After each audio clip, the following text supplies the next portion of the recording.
नमस्कार। MA final की कक्षा में आपका स्वागत। पिछले व्याख्यान में हमने जाति के अर्थ को देखा था कि किस तरह से व्यक्ति को जाति जन्म से प्राप्त हो जाती है।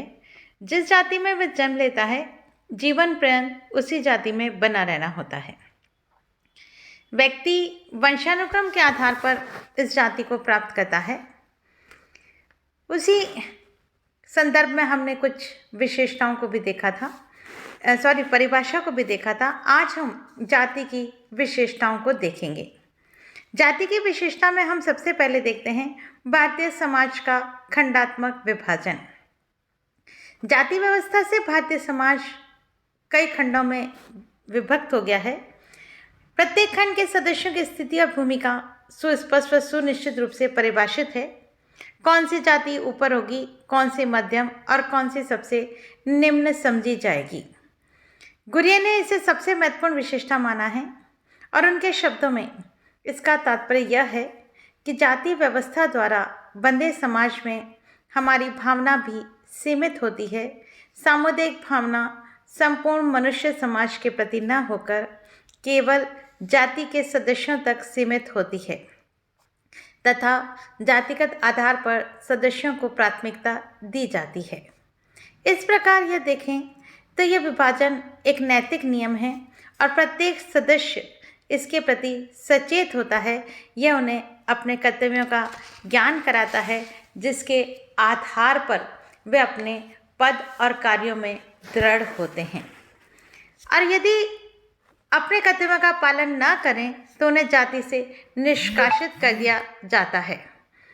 इस तरह से जाति व्यवस्था में बहुत सारी संस्तरण की व्यवस्थाएं पाई जाती हैं और संस्तरण के आधार पर यह माना जाता है कि किस तरह से हम जाति को सम्मिलित कर सकते हैं।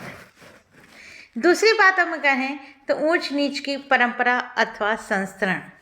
जाति व्यवस्था में ऊंच नीच की परंपरा स्थापित होती है, जिसमें ब्राह्मणों का स्थान सर्वोपरि होता है और निम्न स्तर पर शूद्र लोगों को माना गया है। क्षत्रिय व वैश्य लोगों की स्थिति क्रमशः इन दोनों के मध्य की स्थिति होती है।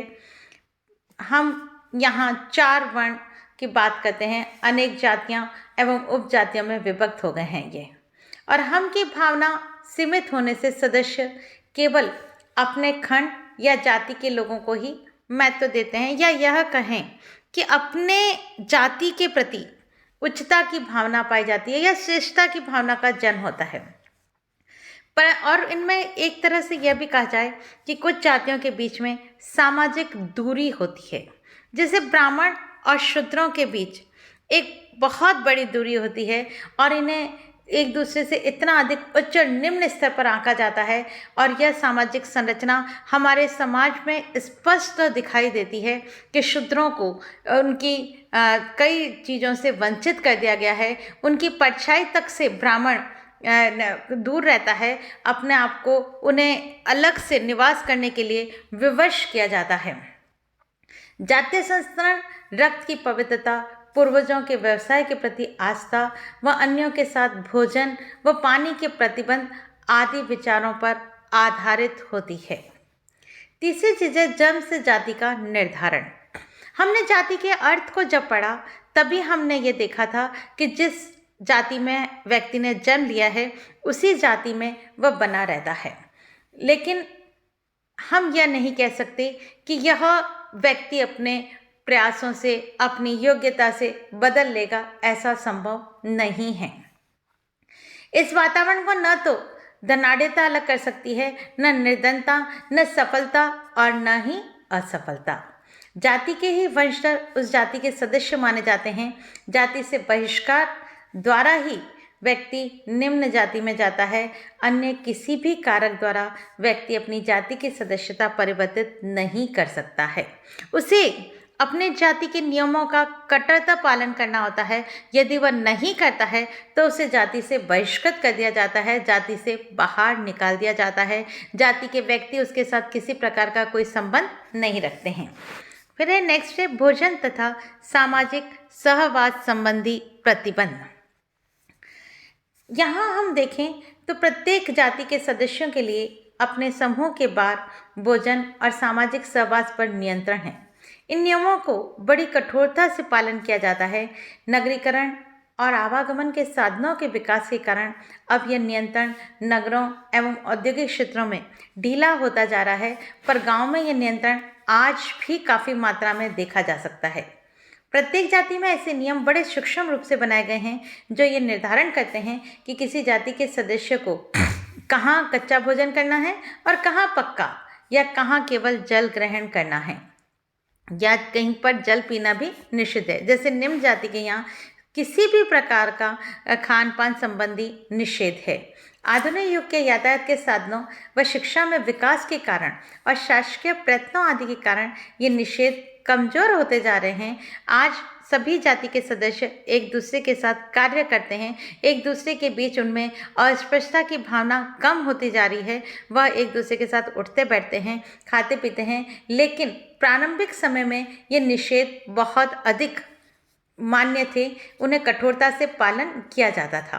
फिर भी अगर हम कहें कि ग्रामीण भारत में आज की परिस्थिति में भी काफ़ी हद तक ये सीमाएं या निषेध प्रचलित हैं। नेक्स्ट है अंतर्विवाह।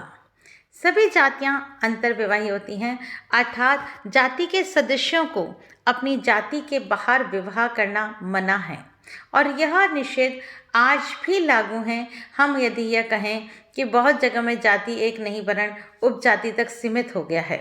जाति व्यवस्था के अनुसार अंतर्जातीय विवाह अस्वीकृत है। वेस्टर्न मार्क ने जाति व्यवस्था की इस विशेषता को इसका सार तत्व माना है। गुरिये का भी यही मत है कि जाति व्यवस्था का अंतर्विवाही सिद्धांत इतना कठोर है कि समाजशास्त्री इसे जाति व्यवस्था का प्रमुख तत्व मानते हैं। एक जाति के कई उपजातियां होती हैं और प्राय एक ही प्रांत में रहने वाली उपजातियों में विवाह होते हैं। नेक्स्ट है परंपरागत पेशों का चुनाव। मुख्यतः सभी जातियों के कुछ निश्चित पेशे होते हैं और जाति के सदस्य अपने इन्हीं पितृ पेशों को स्वीकार करते हैं। उन्हें छोड़ना उचित नहीं समझा जाता। कोई भी पेशा, चाहे वह व्यक्ति की आवश्यकता की पूर्ति करे या ना करे, उसे मानसिक संतोष हो या ना हो, व्यक्ति को परंपरागत पेशे को ही अपनाना पड़ता है। चाहे उसकी रुचि हो या ना हो, वह दूसरा पेशा नहीं स्वीकार कर सकता है, क्योंकि साधारणतः लोग अपने पितृ पेशे को ही अपनाना उचित समझते रहे हैं और इसका निर्धारण भी ऊंच नीच के आधार पर होता रहा है। यदि उच्च जाति का कोई व्यक्ति निम्न जाति के पेशे को अपनाता है तो उसका जातीय विरोध किया जाता है। इस प्रकार निम्न जाति का सदस्य जब उच्च जाति के पेशे को अपनाता है तो उसका भी विरोध होता है। लेकिन यदि हम आज वर्तमान की स्थिति में कहें तो इन नियमों में काफ़ी शिथिलता आ गई है। आज पेशे व्यक्ति उस आवश्यकता के अनुसार कर रहा है, अपनी रुचि के अनुसार कर रहा है। इन परंपरागत पेशों को स्वीकार नहीं किया जा रहा है। नेक्स्ट है धार्मिक व सामाजिक निर्योग्यताएं एवं विशेषाधिकार। जिस प्रकार जाति व्यवस्था में संस्करण है, ठीक उसी प्रकार इसमें धर्म और समाज संबंधी निर्योग्यताएं भी हैं। प्रत्येक मानव निवास की जगह में, मुख्यतः गांवों में यदि देखा जाए तो अछूतों और अन्य निम्न जातियों की निवास व्यवस्था गांवों के छोर पर रहती है। उनके धार्मिक और नागरिक अधिकार भी सीमित होते हैं। इसके विपरीत ऊंची जातियों को सभी अधिकार प्राप्त रहे हैं। धर्म की पूरी छूट रही है।